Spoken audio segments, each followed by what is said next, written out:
काय मग कधी करतेस लग्न? अगं नाव तर रजिस्टर केलंय ग क्षिप्रा, पण कोणी आवडतच नाहीये.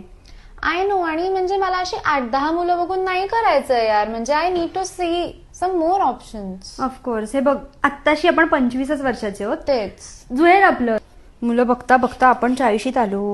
हो ना यार. अगं पण काय होतंय माहितीये का, पत्रिका जुळतीये पण वाईब मॅच नाही होते. एक्झॅक्टली.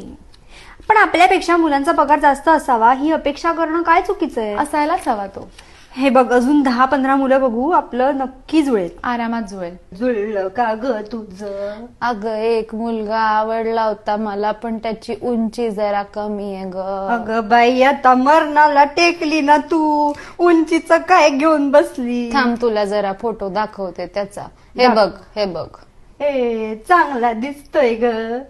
काय कमवतो किती तो? अगं आता रिटायर झाला ग. पण त्याच्याकडे काहीतरी जमीन जुमला असेलच ना. ते काही मला माहित नाही बाई, ते सगळं तू विचारून घे बरं अगं त्याला. पण तू म्हणते की त्याची उंची जरा कमी आहे ना. कमी आहे, कमी आहे. मग मला असं वाटतंय अजून जरा 10 ऑप्शन्स बघते आणि मग ठरवते. अजून सुद्धा आशा आहे बाई मला. हो, जमेल आपलं. माझं जुळेल जुळेल आपलं, जुळेल.